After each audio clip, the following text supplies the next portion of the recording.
Damos la bienvenida al doctor Adrián Bonilla. Él fue rector de la Flaxo, ex secretario de CENESID. Estuvo también en el Consejo de Educación Superior. Quisiéramos, doctor Bonilla, al tiempo de saludarle y darle la bienvenida, invitarle a dialogar y a pensar sobre esta situación de Ecuador en este mundo fragmentado, con instituciones multilaterales debilitadas, casi agonizantes, y una institucionalidad del país de Ecuador en un estado de anemia. ¿Cómo ve usted la situación? Bueno, en realidad el problema de Ecuador es compartido por muchos de los gobiernos y de los países de América Latina. De lo que se trata es que nos encontramos en un mundo que se encuentra en transformación, en donde el orden internacional que se construyó luego de la Segunda Guerra Mundial y que se caracterizó por la preeminencia estadounidense, está en estos momentos también fragmentándose, sin que sepamos si es que esos Estados Unidos van a ser reemplazados por otro poder hegemónico o si nos encaminamos hacia un mundo sumamente disperso, en donde todas las relaciones van a ser dependientes de los temas que cada una de ellas plantea y donde la geopolítica va a ser muy dinámica con alianzas inestables, ¿no? Si nosotros, por ejemplo, vemos el caso del Ecuador, de Perú, de Chile, que tienen gobiernos conservadores o de derecha, estos gobiernos no tienen ningún problema en alinearse políticamente con los Estados Unidos, pero al mismo tiempo, en términos económicos, están muy cercanos a China y no encuentran contradicción en eso, ¿no? Porque el mundo contemporáneo permite, a diferencia de lo que ocurría, por ejemplo, hace 30 años en la Guerra Fría, que países como los latinoamericanos, países pequeños, tengan la posibilidad de oscilar entre distintos intereses en su condición de países que tienen relaciones asimétricas con diferentes estados. Antes de irnos acercando a nuestro país y compenetrándonos en nuestros propios problemas, quisiera preguntarle cómo ve usted la situación en el Golfo Pérsico, tan compleja y que está afectando a los distintos países del mundo. Hoy, nuevamente, el petróleo se encuentra subiendo desmesuradamente. Bueno, por el momento parece que no hay salida.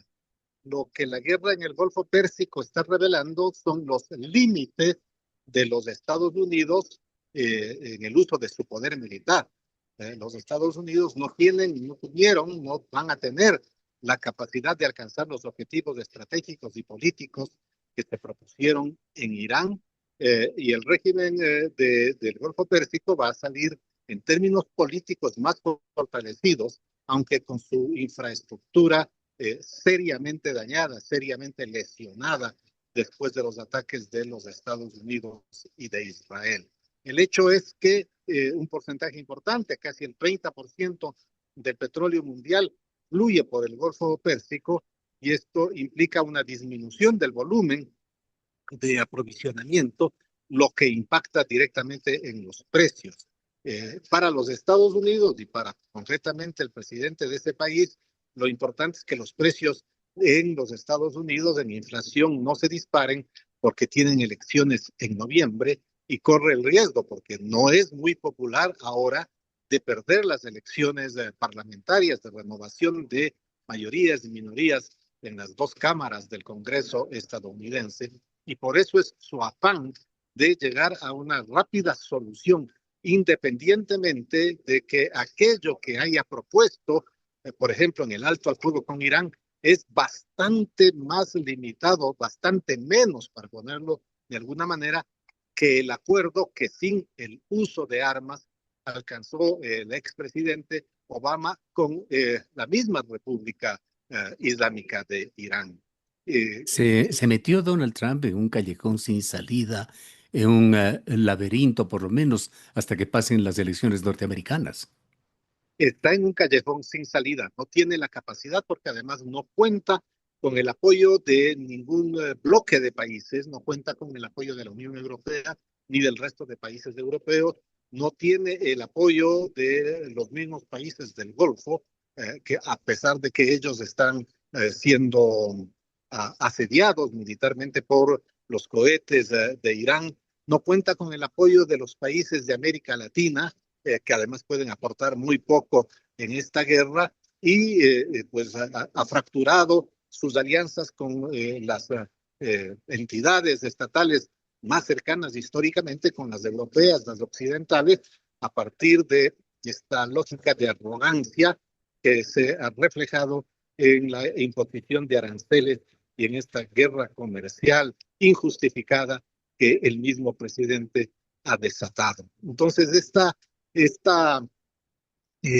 política exterior contradictoria, sin planificación, sin medir exactamente las consecuencias, está teniendo impacto en la política interna de ese país, que es lo que realmente le interesa a Trump, ¿no? Si es que no soluciona el problema del Golfo, probablemente tiene menos posibilidades de alcanzar victorias que hace un año se veían como inevitables en las elecciones de parlamentarios de los Estados Unidos. Haciendo ya una aproximación hacia nuestro país, ¿cómo se resignifica la doctrina Monroe en las actuales situaciones? ¿Sigue operando como marco conceptual, como un norte para el gobierno de Washington? ¿Y qué implica, por otra parte, el escudo de las Américas en términos de soberanía, cooperación militar y control territorial con Latinoamérica?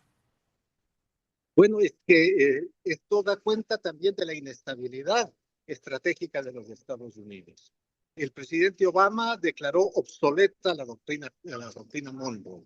El presidente Trump, cuando ganó las elecciones en su primer periodo, la volvió a poner en el panorama de la política exterior de los Estados Unidos.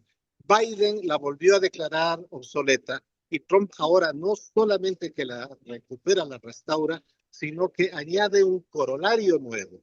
La doctrina Monroe fue usada a principios del siglo XX por el presidente Roosevelt como un elemento para hacer de los Estados Unidos el guardián, el protector, en su perspectiva, el único poder militar capaz de hacer cumplir los compromisos internacionales de los países latinoamericanos. Pero lo que Trump plantea en su nuevo corolario, la doctrina Monroe, es que América Latina, el Caribe incluye a Groenlandia son partes contiguas y prolongaciones de su propio territorio, en una lógica en donde los Estados Unidos entienden al hemisferio occidental como su zona de influencia, no política, como una zona de influencia que puede sugerir la necesidad en casos extremos, incluso de ocupación material por personal de los Estados Unidos. Entonces, Hace sí, muy esta pocos días, doctor Bonilla, usted habrá conocido ese llamado que hizo Marco Rubio, invitando a unos 60 países y algo más para luchar contra el avance de las izquierdas. Curiosamente, no vimos allí el nombre de Ecuador, lo que nos invita a reflexionar en dónde encaja y cómo encaja Ecuador con todo esto. el Ecuador es en el gobierno del presidente Noboa un aliado incondicional de los Estados Unidos y su política exterior.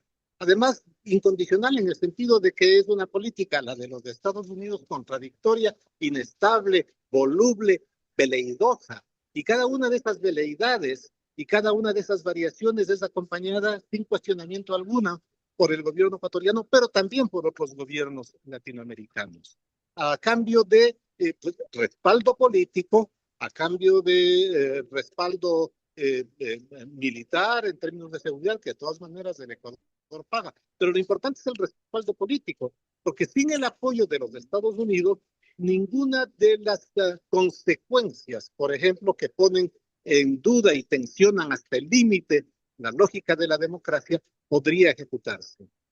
Medidas como las que se han tomado en este país o en otros de América Latina, muy cercanas al rompimiento de las reglas constitucionales, con gobiernos demócratas hubieran sido mucho más difíciles de implementar. Entonces, gobiernos alineados con los Estados Unidos, lo que obtienen de esa alianza es básicamente respaldo político que les permite ejercer en sus respectivos países una gobernabilidad más allá de las reglas y de los compromisos internacionales, por ejemplo, las cartas democráticas que ellos mismos han firmado. Ahora, así como Ecuador ha ganado algo de credibilidad en mercados externos, particularmente pensando en ese índice que tanto lo exhibe el gobierno del riesgo país, que se encuentra por debajo de los 400 puntos. Por otra parte, Ecuador recibe fuertes críticas. Se le publica a Ecuador en ese índice internacional de tortura que lo publica una institución con alto prestigio. Human Rights Watch acaba de hacer un seguimiento a una investigación periodística que hizo el New York Times, así como The Guardian, sobre lo que pasó en Sucumbíos, con fuertes críticas a Ecuador y acusando también de una participación de fuerzas norteamericanas en la zona norte del país en Sucumbíos. Paco Moncayo, un destacado, posiblemente el más conspicuo de los militares ecuatorianos, hablaba hace pocos días en este medio de comunicación en un tono inusualmente crítico al gobierno. Señalaba que no hay doctrina, que no hay diplomacia, que no hay un plan de seguridad. Y esto lo analizamos con usted justamente cuando el gobierno acaba de estrenar, de lanzar a un bajo análisis un plan nacional de seguridad con metas e indicadores. ¿Qué piensa usted sobre estas críticas internacionales que se hacen y la posición de Paco Moncayo? ¿En qué medida podría usted coincidir? A ver, en primer lugar, sí, los datos que maneja Human Rights Watch no son inventados por ellos, son datos producidos en el Ecuador, son datos investigados en el Ecuador por entidades ecuatorianas asociadas. Lo que hace esa entidad de carácter internacional es sistematizarlos. ¿Y sobre qué se basa? Sobre estadísticas, sobre testimonios, ¿no? Sobre testimonios que son verificables, sobre relatos de acontecimientos que han pasado, y esto les lleva a producir el informe. O sea, no es un informe que está lleno de exageraciones, mentiras, es un informe que se levanta sobre datos. Esto sin duda estigmatiza al Ecuador y eventualmente puede causar daños que van más allá de lo político. Justamente en este tipo de escenarios es donde les resulta funcional a los gobiernos latinoamericanos su cercanía con los Estados Unidos, porque los Estados Unidos son definitorios en términos de cualquier eventual sanción internacional a países como el nuestro. Respecto de las apreciaciones de Paco Moncayo, es también son de alguna manera opiniones que han sido recurrentemente establecidas por académicos, por investigadores, por personas que han tenido responsabilidad en tareas de seguridad. Sí, la falta de planificación es evidente, la ausencia de objetivos estratégicos, de políticas, de metas, es evidente. El gobierno reacciona frente a cada acontecimiento y no tenemos nosotros en estos momentos, luego de algunos años, pero yo diría desde que el fenómeno comenzó, el Ecuador ha revelado su debilidad, que es estructural, que corresponde a todos los gobiernos, de poder luchar contra un fenómeno de carácter transnacional sobre el que no tiene control. Los escenarios han sido cada vez más complicados y no ha habido respuestas del Estado ecuatoriano a lo largo de los últimos años a este fenómeno que comienza particularmente en términos estadísticos en el año 2021, ¿no? No sé si Y usted que ha tenido la se agudiza posibilidad. en la pandemia, ¿sí? No sé si ha tenido usted la posibilidad de revisar o de conocer algo de ese Plan Nacional de Seguridad que se espera no se convierta en otro documento secreto como lo fue el Plan Fénix, que incluso se ha puesto en duda su existencia. Esperando que esto sea compartido, particularmente con la academia, ¿tiene algún criterio sobre este plan? Y le añadiría allí la pregunta: ¿qué riesgos se enfrenta el país si acepta esquemas de seguridad liderados fundamentalmente por los Estados Unidos? Bueno, habría que mirar el plan, ¿sí? Pero este plan no ha circulado, no sé si ha sido de alguna manera compartido o discutido con actores políticos o académicos, más allá de funcionarios gubernamentales. no se puede evaluar algo que no se conoce, ¿sí? Se puede dar testimonio de que no se conoce.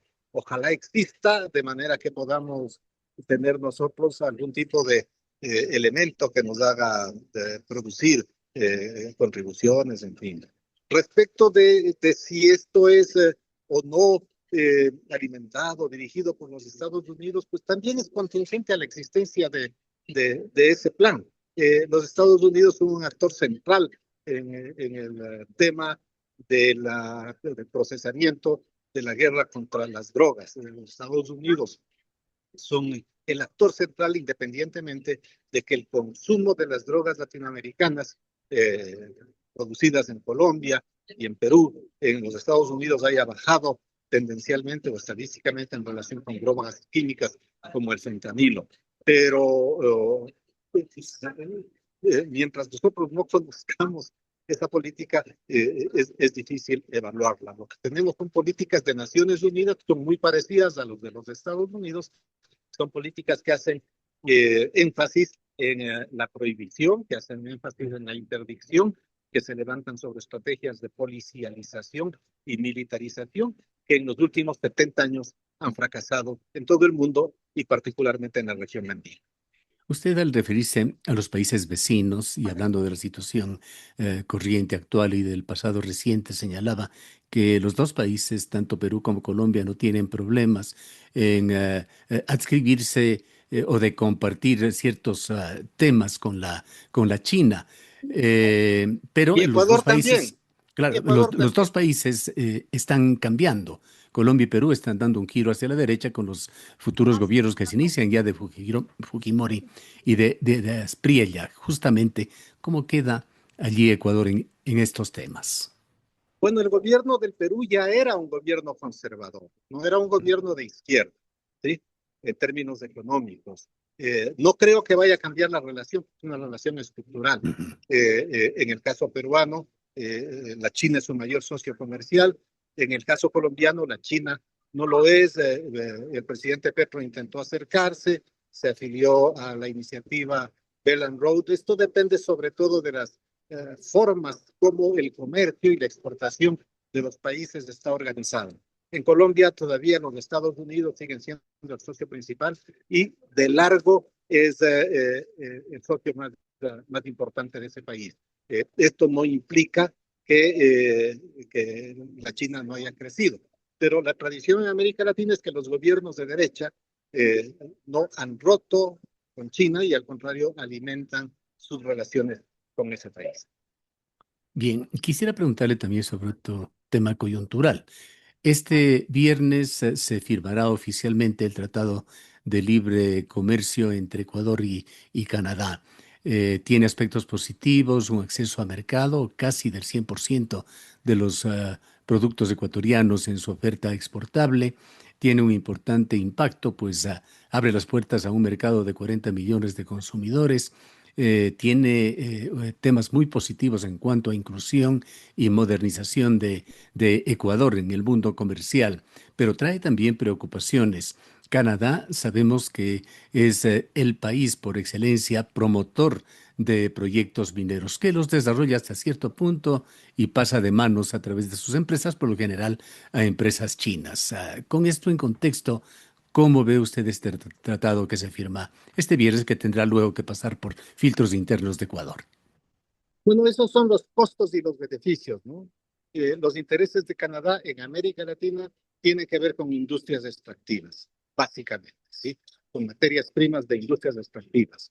Y efectivamente es un mercado de 40 personas, millones de personas que consumen y que tienen capacidad de consumo.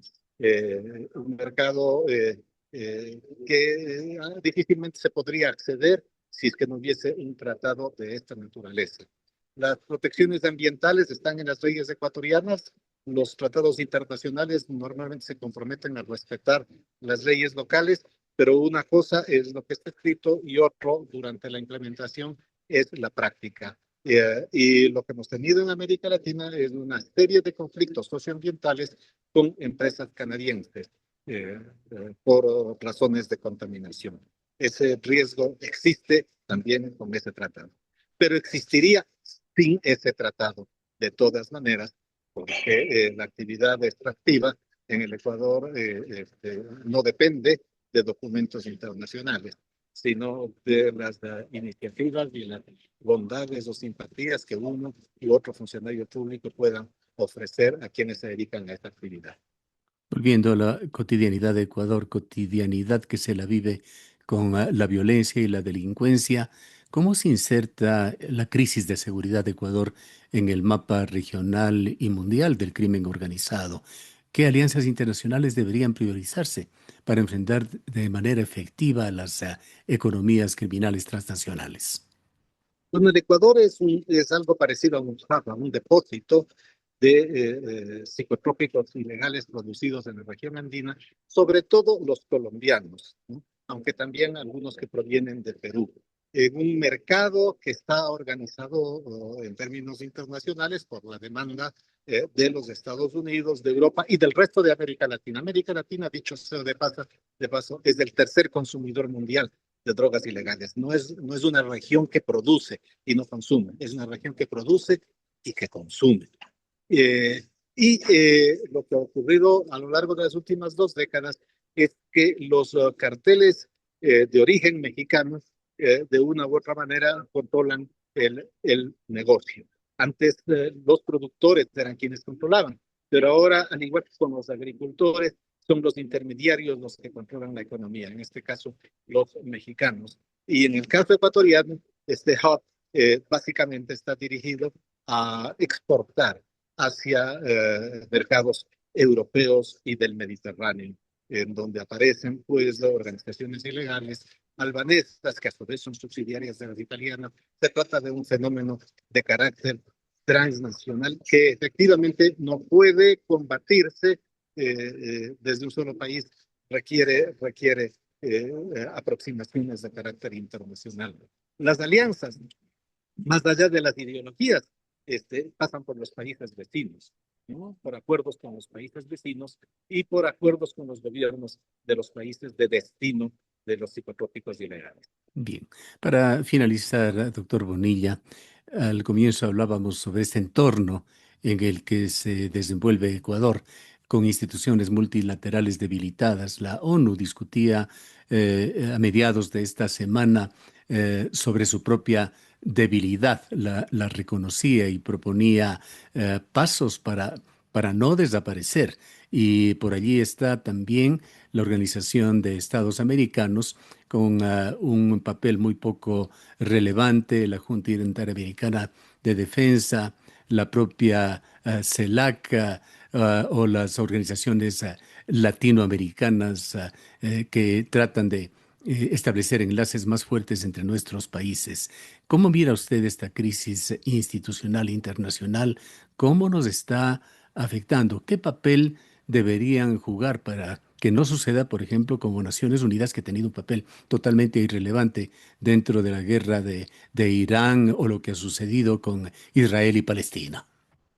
Bueno, lo que nosotros tenemos efectivamente es una devaluación, una erosión del multilateralismo en general, no solamente en el hemisferio occidental, sino en todo el mundo. ¿Ya? Y esto, de alguna manera, expresa esta transformación del orden internacional. ¿Qué tenemos? Que las grandes potencias operan unilateralmente, no operan a través de mecanismos multilaterales, porque este orden institucional que se fundó después de la Segunda Guerra Mundial no da cuenta del mundo contemporáneo, que es muy distinto al de 1945, 1946. Nos encontramos ante un mundo en donde China es la segunda potencia mundial, en 1945 estaba destruida, en donde la India está entre las 5 primeras economías del mundo, era una región todavía colonizada en 1945, ¿no? Existía la Unión Soviética que no tiene, y la Rusia contemporánea no tiene la potencia de la antigua Unión Soviética. Entonces los Estados Unidos de alguna manera generaban la gobernabilidad global y las instituciones internacionales giraban alrededor de los intereses de básicamente lo que ahora llamamos mundo occidental. Entonces, lo que tenemos son acciones unilaterales Las guerras de los Estados Unidos dan cuenta de eso, no han requerido de los Estados Unidos. El sistema jurídico internacional se encuentra bajo asedio y países en América Latina, porque se comprometieron a hacer respetar cláusulas democráticas, como por ejemplo Nicaragua, dicen sin ningún empacho ahora, porque no tiene costos, ¿no? Que no habrá más de elección. ¿Qué puede hacer el Ecuador? Pues muy poco, porque es un país muy pequeño, muy débil, que no tiene influencia en el orden global. Increíble que no tenga más repercusiones estas declaraciones tan impropias de Nicaragua, pero el tiempo se nos ha agotado, doctor Bonilla. Queremos agradecerle mucho por su presencia. A usted por la conversación. Muchísimas gracias, Gustavo. Declaraciones del doctor Adrián Bonilla. Él fue secretario nacional de Educación Superior, fue secretario general para toda la región de la Facultad Latinoamericana de Ciencias Sociales, Flaxo, y director de la sede de esta prestigiosa universidad en Ecuador.